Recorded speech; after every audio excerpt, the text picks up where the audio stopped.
First and foremost, let us give all praises, honor, and glory unto the Most High, Yahweh Bashem Yahushai, Bashem Kodash. That will honor to the apostles and the elders that do rule well at Great Millstone. Peace and salutation to the Akim, who pushing us gospel and sincerity and truth. Shalom to the humble and sincere sister out there as well. Bringing out this lesson entitled, Wasn't Given Unto Everyone. And the title speaks for itself. This truth was only given unto a selected few. It wasn't given unto the whole world as they would have you believe, or given unto every nation, or even everyone in Israel. This truth was really given unto a chosen of the chosen. You understand? Because Israel is already the chosen nation out of all the nations. But within Israel, you have a chosen. And that is the elect. Right? Scriptures say, 1/3 will be saved. Right? And the 2/3 therein shall cut off and die. You understand? But that 1/3 is referring to, the men, women, and children that would overcome the beast, and overcome this world and endure unto the end. So sometimes you're really talking to these jakes out here, and the reason they can't get the truth, and no matter how much times they hear it, some of them just boast about how much they read the Bible and thing, and the reason they can't get it is because it wasn't unlocked. It wasn't given unto them to know. Alright? In the book of 1 Corinthians chapter 2 verse 7, it says, But we speak the wisdom of Yahweh in a mystery, even the hidden wisdom which Yahweh hath ordained before the world unto our glory. Right? So this wisdom is spoken in a mystery. Right? And what is mysteries? When something is a mystery, is a secret, it isn't given unto everybody, or else it wouldn't be a secret, it wouldn't be a mystery. But this wisdom is likened unto a secret. It say which Yahweh ordained before the world. So all this that going on, right? This whole storyline, this whole plot was already ordained before the world began. It say unto our glory. Right? So the Lord ain't seeking to destroy us or enter Israel. Everything will work together towards the greater good. Right? And all the pain and the sorrow and adversity is working to bring forth something more precious. Yeah, but the point really is that the wisdom is a mystery. The wisdom of Yahweh is a mystery. And that mystery, as I say, is only given to a selected amount of people. Right? In the book of Matthew chapter 13 verse 10. See, and the disciples came and said unto him, Why speakest thou unto them in parables?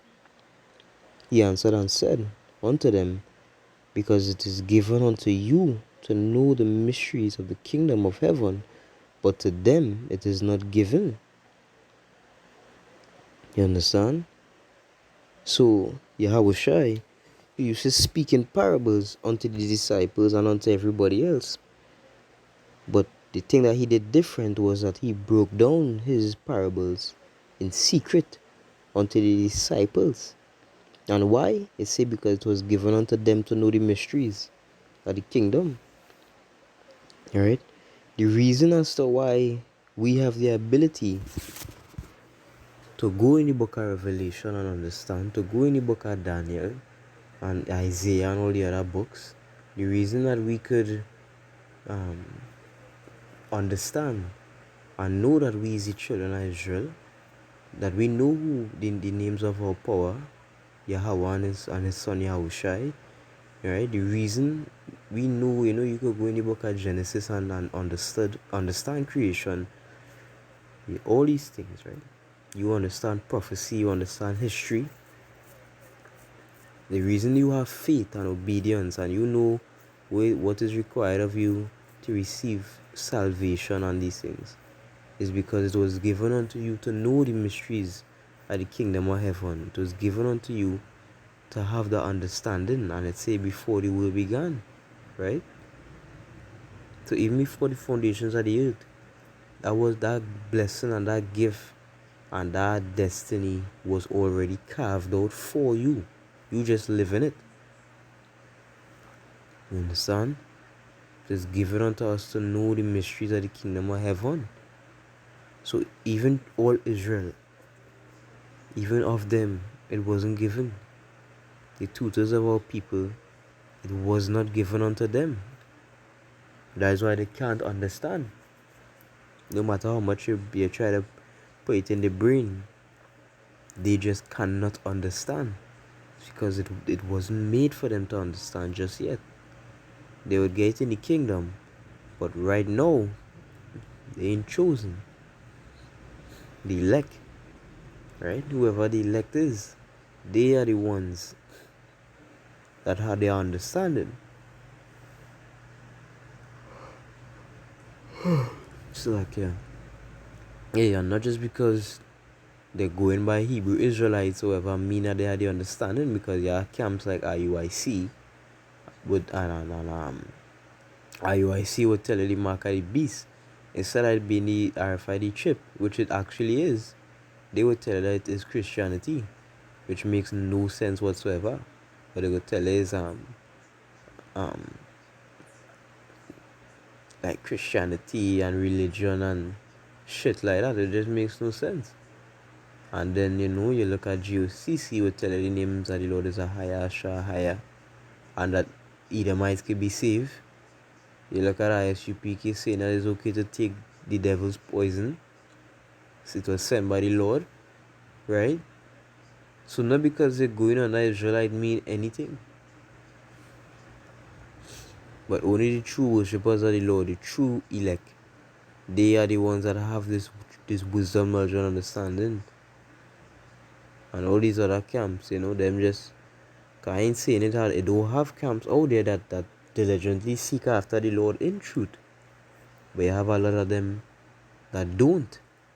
And that's why I say, not everyone that say unto me, Lord, Lord, Yahushua, Yahushua, shall enter into the kingdom. I know ye not whence ye are. Flee from me because of iniquity. So a lot of them gonna be here in those days. Because they ain't deal with the Lord according to knowledge.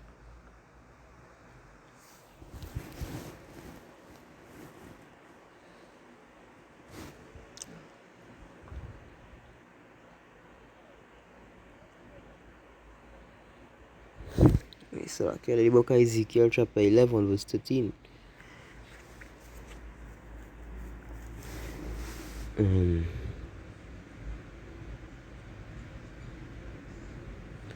So okay. I start at verse 16. I'll just read 16. It says, therefore say, thus saith the Lord power, although I have cast them afar off among the heathen, and although I have scattered them among the countries, yet will I be to them as a Salakia. Therefore say, thus saith the Lord power, although I have cast them far off among the heathen, and although I have scattered them among the countries, yet will I be to them as a little sanctuary in the countries where they shall come. Right? A little sanctuary. Is Christianity a little sanctuary? The answer is no. There were hundreds of millions of Christians upon the earth. I would safe to say maybe over 1 billion. Same thing with Islam and all these other major religions. So it can't be them. They are not the little sanctuary. Right? We are the Lord willing, we are the elect. We are the little sanctuary that has been talked about. You understand? It's in the countries where they shall come. Right? Be scattered across the four corners. And within these countries, we are as little sanctuaries. Take Trinidad for example, GMS Trinidad camp. In Jamaica, you got GMS Jamaica camp. Right? The apostles and them had their camp. Different camps in different states in America. Little sanctuaries, you understand, across the four corners. Not no big, gigantic congregation with hundreds of millions of people, and no. So it can't be them. You understand? It's a little small sanctuary.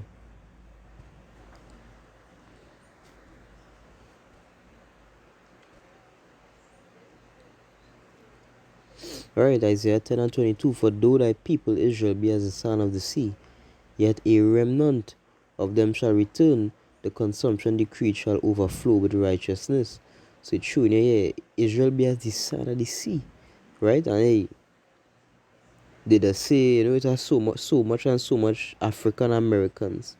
But you have to remember, we mingle among the heathens. So we look like them. So somebody they might say is Caucasian is actually an Israelite. The scripture say we are the sand of the sea, we innumerable. You understand? And out of that great number, only a remnant will return. A small amount, a little sanctuary. You know? Just a remnant. Only 1/3 of the whole, only 1/3 of Israel. You understand? Only 1/3. Go to the book of First Peter, chapter 4, verse 18. It say, verse 17, for the time is come that judgment must begin at the house of Yahweh, and if it first begin at us, what shall the end be of them that obey not the gospel of Yahweh? Right, so hey, the time is come. Jacob's trouble, hey, that judgment is come and it's going to begin. It's going to begin at the house of Yahweh. You understand? Meaning it's going to begin with the true worshippers, right? It's going to begin with the elect. And it says, if it first begin at us, what shall be the end of them that obey not the gospel? So it was judgment coming firstly, you understand, unto the ones that diligently seeking after the Lord. What you think gonna come to the 2/3 of our people that continue to commit iniquity in all pridefulness, boastfulness, and arrogance? You understand? It says, and if the righteous scarcely be saved, where shall the ungodly and the sinner appear? So the righteous are going to scarcely be saved. Right? One in every household and two in every city. Right? Imagine that. Imagine one or two or three in Sando, one or two in Digger Martin, two in Gasparilla, one in Marbella. That's how it's gonna be. That's how we're gonna be delivered. Scarcely be saved. And I say, where shall the ungodly and the sinner appear? So hey, if that is how the righteous going to be saved, and they're gonna receive that judgment, and them is the ones that fighting to obtain mercy, and they still had to pay for the things that they do. What you think gonna take place with the 2/3 of Jake that ain't fighting to do shit, and instead of trying to obtain mercy, gladly sinning? You understand? There's only one thing that can happen to them, and like thermonuclear destruction. And I'll close off day. Hope this lesson was edifying, giving all praises, honor, and glory unto the Most High, Yahweh Bashem, Yahushai, Bashem, Makakodash, Shalom.